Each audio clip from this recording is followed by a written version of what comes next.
मोतिहारी पहुंचे जनसुराज के प्रदेश अध्यक्ष मनोज भारती का पार्टी कार्यालय में भव्य स्वागत हुआ। इस दौरान पार्टी के सभी पदाधिकारी द्वारा प्रदेश अध्यक्ष को फूलमाला पहनाकर गर्मजोशी से उनका स्वागत किया गया।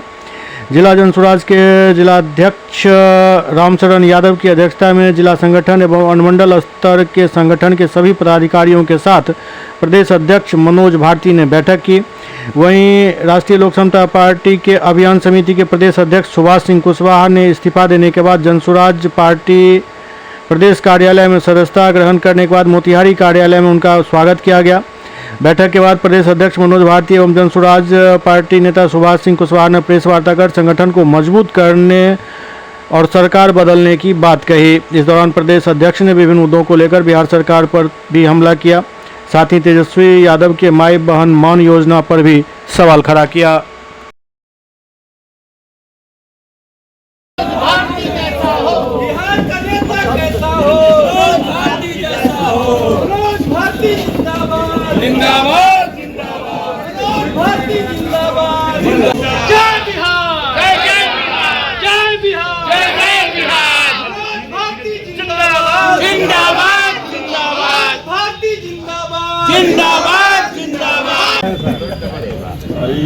शत्रुघ्न बाबू बीघा जी के हम लोगों के महिला अध्यक्ष के पति हैं, इसलिए तो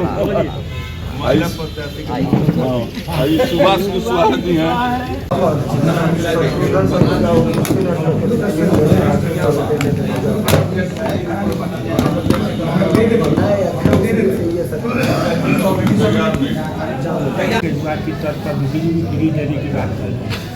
तो ऐसे में आपके दल का भी कुछ फ्री फंडा है क्या? हमारे दल ने तो ऑलरेडी फ्री बहुत सारी चीज़ कर दिया है। ये लोग जो हैं, जो टुटमुटिये नेता लोग हैं, ये लोग तरह तरह की स्कीम लगा के लोगों को फिर से धोखा देते हैं। वो माई बहन योजना हो चाहे और भी कोई योजना हो, आप लोगों को बैसाखी दे रहे हैं, आप लोगों को सशक्त नहीं कर रहे हैं, आप उनको बैसाखी दे रहे हैं। जनसुराज क्या कहती है? हर महिला, पहले तो हर युवा को जो 15 साल से बड़ा है उसको रोजगार देने की गारंटी हम दे रहे हैं। यहाँ बिहार में जिसको बाहर जाने का मन नहीं हो उसको बाहर जाने की जरूरत ही नहीं है। हर युवा को, चाहे वो महिला हो, लड़की हो, लड़का हो, हर रोजगार, हर आदमी को रोजगार दिया जाएगा। उसके अलावा महिलाओं को, जो ये माँ बहन स्कीम के बारे में आप कह रहे हैं, हर महिला को बैंकों से अपना रोजगार शुरू करने के लिए 4% सालाना पर ब्याज पर कर्जा मुहैया करवाया जाएगा। हर महिला को सशक्त किया जा रहा है, चाहे वो गांव में हो, छोटे कस्बे में हो, किसी को भी कोई रोजगार शुरू करना हो, बैंकों से छोटी मोटी पूंजी चाहिए, 4% सालाना पर ब्याज दिया जाएगा। ये है सशक्तिकरण। जो आप माँ बहन योजना, फलाना ढिमकाना योजना बनाते हैं, वो लोगों को बैसाखी देने का काम करते हैं। आप लोगों को नपुंसक बनाने का काम कर रहे हैं यार। ये लीडर लोगों को धोखा इसी तरह से 40 सालों से ये देते आए हैं। हमारे यहाँ कोई बैसाखी नहीं मिलेगी। सबके लिए सॉलिड नीतिगत व्यवस्था बनाई जाएगी।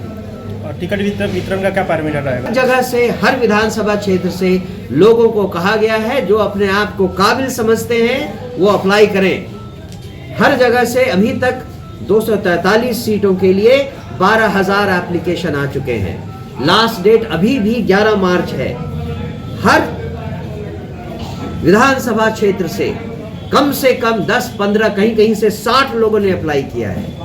अब उनमें से कैसे चूज करें कि सबसे काबिल, सबसे जनप्रिय कौन सा आदमी, कौन सी औरत है? इसका हमने एक तरीका अपनाया है, जिस प्रक्रिया को हम शुरू कर चुके हैं और उसका अंत जून के महीने में होगा। ये 3 महीने की लंबी प्रक्रिया है। पहले प्रखंडों से उनको चुना जाएगा, उनमें से फिर जिला लेवल पर उनको जांचा जाएगा, फिर जो सेंटर में चुनाव कमेटी बनी है वो चुनाव कमेटी फाइनली डिसाइड करेगी कि हर विधानसभा से कौन सबसे उचित, सबसे काबिल उम्मीदवार होगा। टिकट देने में महिलाओं को सुविधा मिलेगा? बिल्कुल मिल रही है। हमने तो ये वादा किया है कि 243 सीटों में 40 तो मिनिमम महिलाएं अवश्य होंगी। Thank you.